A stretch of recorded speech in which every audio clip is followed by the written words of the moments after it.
Praise the Lord. Greetings to you all in the name of our Lord and Savior Jesus Christ. Today's Bible verse, Hebrews chapter 12, verse 5. My son, pay attention when the Lord corrects you and do not be discouraged when he rebukes you. ಇಬ್ರಿಯರಿಗೆ ಬರೆದ ಪತ್ರಿಕೆ 12ನೇ ಅಧ್ಯಾಯ 5ನೇ ವಚನ. ಮಗನೇ, ಕರ್ತನ ಶಿಕ್ಷೆಯನ್ನು ತಾತ್ಸಾರ ಮಾಡಬೇಡ. ಆತನು ನಿನ್ನನ್ನು ಗದರಿಸುವಾಗ ಬೇಸರಗೊಳ್ಳಬೇಡ. ದೇವರು ಇವತ್ತು ನಮಗೆ ಉಪದೇಶವನ್ನು ಮಾಡ್ತಾ ಇದ್ದಾರೆ. ಏನೆಂದರೆ, ನನ್ನ ಪ್ರಿಯ ಮಗನೇ ಎಂಬುದಾಗಿ ದೇವರು ಕರೀತಾ ಇದ್ದಾರೆ. ಕರ್ತನು ನಿನಗೆ ಶಿಕ್ಷೆಯನ್ನು ಕೊಡುವಾಗ ನೀನು ಅದನ್ನು ತಾತ್ಸಾರ ಮಾಡಬೇಡ.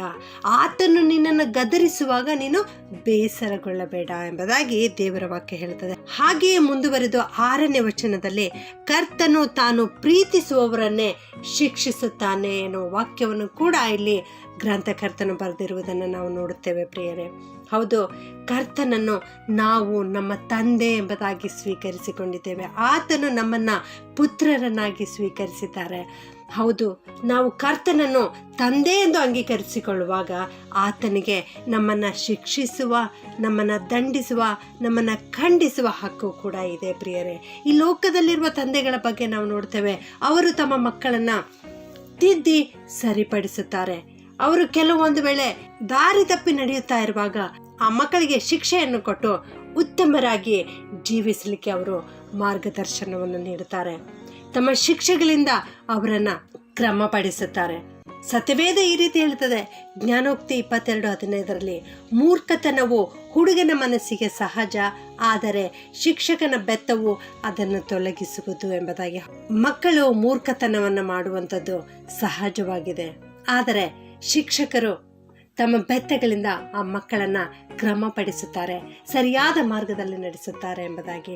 ಹಾಗೆಯೇ ತಂದೆಯೂ ಕೂಡ ತನ್ನ ಮಕ್ಕಳು ಕೆಟ್ಟು ಹೋಗಬಾರದು, ನೀಟಾದ ಮಾರ್ಗದಲ್ಲಿ ನಡೆಯಬೇಕೆಂಬುದಾಗಿ ಆ ಮಕ್ಕಳಿಗೆ ಶಿಕ್ಷೆಯನ್ನು ಕೊಟ್ಟು ಸರಿಯಾದ ಮಾರ್ಗದಲ್ಲಿ ನಡೆಸುತ್ತಾರೆ ಪ್ರಿಯರೇ. ಆದುದರಿಂದ ನೀವು ಕೂಡ, ನಮ್ಮ ತಂದೆ ನನ್ನನ್ನು ಶಿಕ್ಷಿಸ್ತಾ ಇದ್ದಾರೆ, ಯಾಕೆಂದರೆ ಕರ್ತನು ನನ್ನನ್ನು ಪ್ರೀತಿಸುತ್ತಾನೆ.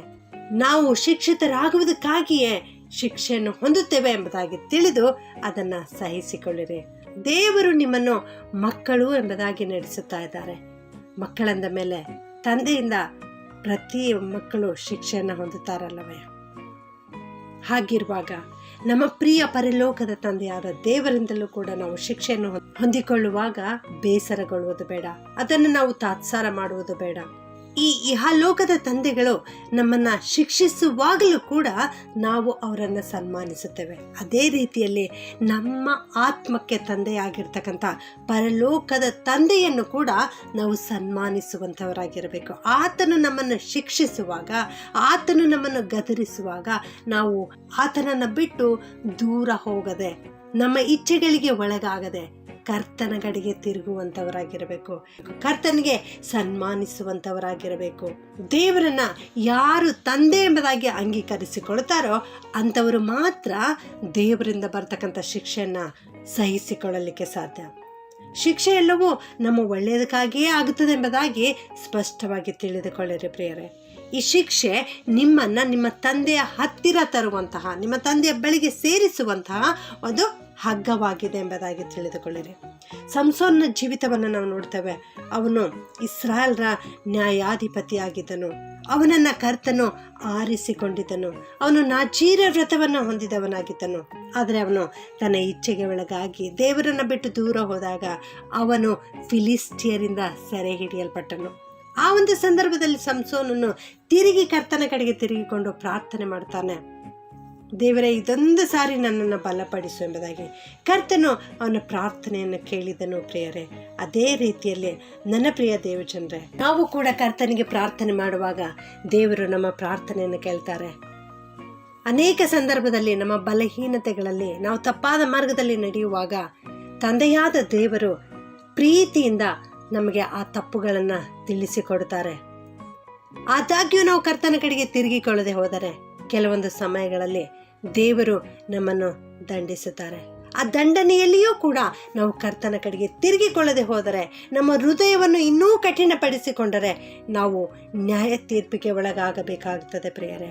ಆದುದರಿಂದ ಕರ್ತನು ಶಿಕ್ಷಿಸುವಾಗ ಬೇಸರಗೊಳ್ಳದೆ ಆತನ ಸ್ವರಕ್ಕೆ ಕಿವಿಗೊಡಿರಿ, ಆತನ ಕಡೆಗೆ ತಿರುಗಿಕೊಳ್ಳಿರಿ, ಆತನ ಮಗನಾಗಿ ಜೀವಿಸಿರಿ. ಪ್ರಾರ್ಥನೆ ಮಾಡಿಕೊಳ್ಳೋಣ. ಪ್ರೀತಿಯ ಪರಲೋಕದ ತಂದೆಯಾದ ದೇವರೇ, ನಿನಗೆ ಸ್ತೋತ್ರ ಉಂಟಾಗಲಿಯಪ್ಪ. ನಿನ್ನ ಶಿಕ್ಷೆಯನ್ನು ನಾವು ತಾತ್ಸಾರ ಮಾಡದೆ ಅಪ್ಪ, ನೀನು ಗದರಿಸುವಾಗ ನಾವು ಬೇಸರಗೊಳ್ಳದೆ ನಿನ್ನ ಕಡೆಗೆ ತಿರುಗಲಿಕ್ಕಾಗುವಂತೆ ಕೃಪೆ ಮಾಡು ಸ್ವಾಮಿ. ಈ ವಾಕ್ಯ ಕೇಳಿಸಿಕೊಳ್ಳುತ್ತಿರುವ ಪ್ರತಿಯೊಬ್ಬೊಬ್ಬರನ್ನು ಆಶೀರ್ವಾದ ಮಾಡ್ಕೊಳ್ತಾನೆ. ನಮ್ಮಲ್ಲಿ ಅನೇಕರು ನಾನಾ ವಿಧವಾದ ಕಷ್ಟ ಸಂಕಟಗಳಿಗೆ ಒಳಗಾಗಿರುವಾಗ ಸ್ವಾಮಿ, ಇದು ನಿನ್ನಿಂದ ಬಂದ ಶಿಕ್ಷೆ ಎಂಬುದಾಗಿ ತಿಳಿದುಕೊಂಡು ನಿನ್ನ ಕಡೆಗೆ ತಿರುಗಲಿಕ್ಕಾಗುವಂತೆ ಕಲಿಸಿಕೊಡು ಸ್ವಾಮಿ. ನೀಟಾದ ಮಾರ್ಗದಲ್ಲಿ ನಡೆಯಲಿಕ್ಕೆ ಸಹಾಯ ಮಾಡಪ್ಪ. ನೀನು ನಮ್ಮನ್ನು ಬಹಳವಾಗಿ ಪ್ರೀತಿಸುತ್ತಿದ್ದೇವರೇ, ಆದುದರಿಂದಲೇ ನೀನು ನಮ್ಮನ್ನು ಗದರಿಸುತ್ತಿ ಸ್ವಾಮಿ. ತಂದೆಯು ಮಕ್ಕಳನ್ನು ಕನಿಕರಿಸುವಾಗ ನೀನು ನಮ್ಮನ್ನು ಕನಿಕರಿಸುತ್ತಿ ತಂದೆ, ಅದಕ್ಕಾಗಿ ಸ್ತೋತ್ರಪ್ಪ. ನೀನೇ ನಮಗೆ ತಂದೆಯಾಗಿದ್ದುಕೊಂಡು ನಮ್ಮೆಲ್ಲರನ್ನ ಕನಿಕರಿಸಿ ಕಾಪಾಡಿ ನಿನ್ನ ಮಕ್ಕಳಾಗಿ ನಮ್ಮನ್ನು ನಡೆಸಬೇಕಾಗಿ ಎಲ್ಲ ಪ್ರಾರ್ಥನೆ ಯೇಸುವಿನ ನಾಮದಲ್ಲಿ ಪ್ರಾರ್ಥಿಸಿ ಬೇಡುತ್ತೇನೆ ತಂದೆಯೇ. ಆಮೆನ್.